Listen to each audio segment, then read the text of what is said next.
Good morning, students. Hope you all are fine and are safe at your places. So, students, today we are going to start a new poem from your Beehive book, that is Wind, which is written by Subramanya Bharti. Okay so आपको basically पता होना चाहिए कि wind होती क्या है. सबको पता है, हवा बहुत तेज़ जो चलती है हवा, ठीक है, that is wind. Okay, which is basically comes before rain. जब बहुत तेज़ बारिश होती है तो आप देखते हो कितनी तेज़ विंड होती है, ब्लो, तो वो काफ़ी कुछ डिस्ट्रक्शंस क्रिएट करती है, बहुत डिस्ट्रक्टिव हो जाती है.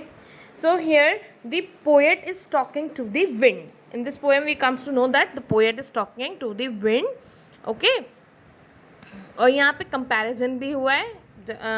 ऑल दो विंड जो एक नेचुरल फिनोमेना है, लेकिन यहाँ पे पोएट जो है वो विंड से बात करता है. वो विंड को अपील करते हैं कि वो स्लोली आए, वो इतना लाउडली नहीं आए, क्योंकि जब वो ऐसे आते हैं, मतलब विंड जब बहुत लाउडली चलती है, बहुत तेज़ जब हवा चलती है, तो उससे सारा डिस्ट्रक्शंस होते हैं, सारी चीज़ें जो हैं डिस्ट्रॉय हो जाती हैं. अनलाइक यहाँ पे कंपैरिजन किससे बताया गया है, वीक पीपल से बताया गया है, कि जैसे कि एक जो वीक पीपल होते हैं वो ब्रेक डाउन हो जाते हैं, और स्ट्रॉन्गर पीपल जो होते हैं वो इमर्ज करते हैं and they become more stronger. So here the poem gives out an important message that we should be mentally tough and physically strong in order to survive the hardships of our life. Clear? So basically a weak person जो होता है, एक कमज़ोर person जो होता है वो जल्दी ही टूट जाता है, like a weak building and it crumbles. So it should not be like that. We must make these destructive forces our friends with our strength and determination. और हमें इन सब चीज़ों से overcome करना चाहिए. Clear? So let us start with the poem. Wind, come softly. Don't break the shutters of the windows. Don't scatter the paper. Don't throw down the books on the shelf. There, look what you did. You threw them all down. You tore the pages of the book. You brought rain again. You are very clever at poking fun at weaklings. So, here poking fun means किसी चीज़ का मजाक बनाना, ठीक है. Weakling जो एक person बहुत week होता है. सो ये पोएट जो है वो विंड से बात कर रहे हैं, वो विंड को बोल रहे हैं कि आप सॉफ्टली आओ, ठीक है. और वो बता रहे हैं, saying that the wind should not be very strong. Wind को इतना लाउड नहीं होना चाहिए, इतना स्ट्रॉन्ग नहीं होना चाहिए. It should be soft and subtle. Okay, so he says that the wind is very powerful, क्योंकि उसकी वजह से सारा डिस्ट्रक्शंस हो जाते हैं. इट इज़ वेरी डिस्ट्रक्टिव, ठीक है. जब विंड बहुत तेज़ आती है तो सबसे पहले विंडोज़ के जो शटर्स होते हैं वो टूटते हैं. Okay, it breaks the shutters of the windows. And secondly, जितने भी पेपर्स होते हैं वो भी स्कैटर हो जाते हैं, पूरे में फैल जाते हैं, ठीक है. बहुत तेज़ जब विंड चलती है, पेपर्स उड़ते हैं, पूरे में स्कैटर्स हो जाते हैं. सो विंड जो है वो बहुत पावरफुल है. सारी जितनी भी बुक शेल्फ में रखी होती हैं वो भी गिर जाती हैं. तो यहाँ पोएट क्या कह रहे हैं, he is describing the only power of the wind. Okay, and he says to the wind to look at the destruction that it had created. So whenever this a strong wind, all the things that are weak, जैसे कि small plants, tiny children etcetera, वो सब चीज़ें जो हैं वो scared हो जाती हैं, and they can even fall and get hurt. So we can say, अब हम जब इसको पढ़ेंगे ना पोएम को, तो हमें इसमें कंपैरिजन भी पता चलेगा.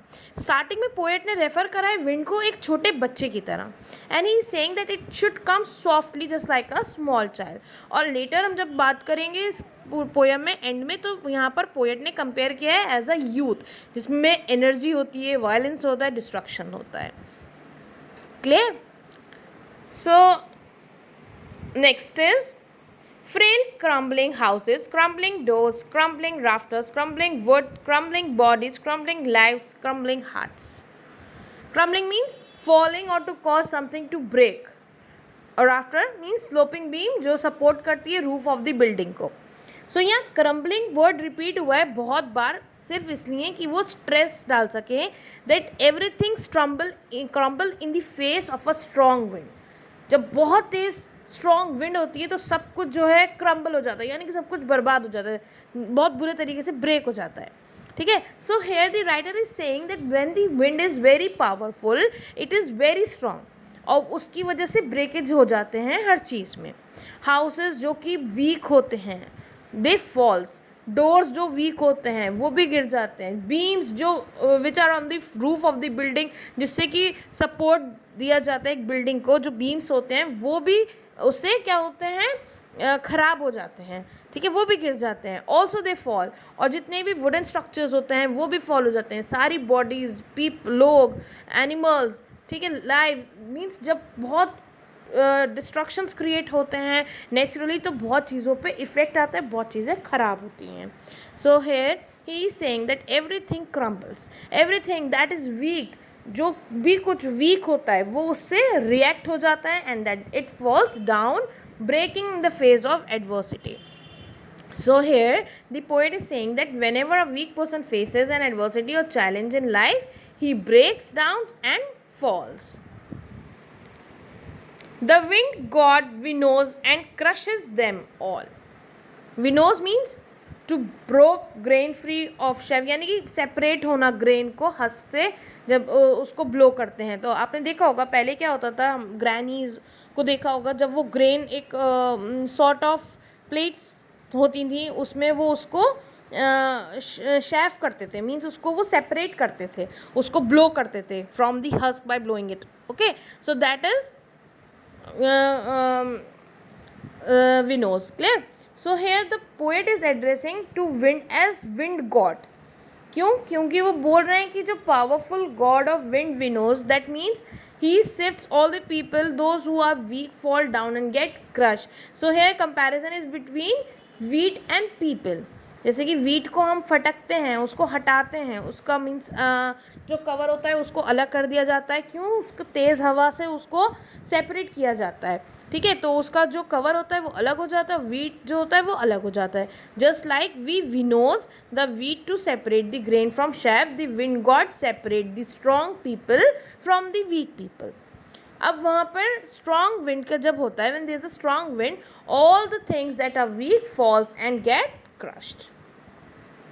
He won't do what you tell him.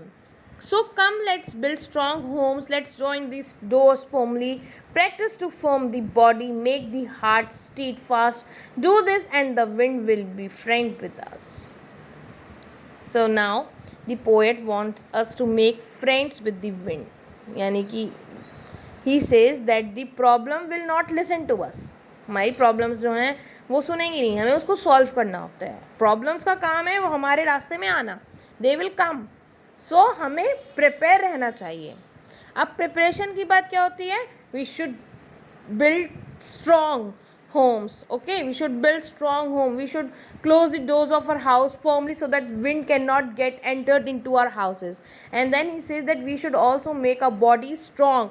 हमें हमेशा स्ट्रॉन्ग रहना चाहिए, अपने बॉडी को स्ट्रॉन्ग बनाना चाहिए, अपने हार्ट को फर्म बनाना चाहिए, ताकि हम ऐसे चैलेंजेस, ऐसी प्रॉब्लम्स, ऐसे हार्डशिप्स, ऐसे बैरियर्स जितने भी हैं उनको फेस कर सकें.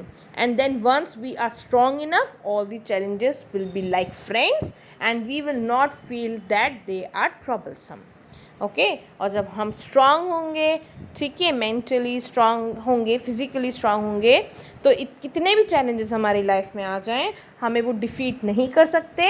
And we accept all those challenges like our friends, and then we will not feel that they are troublesome. Okay.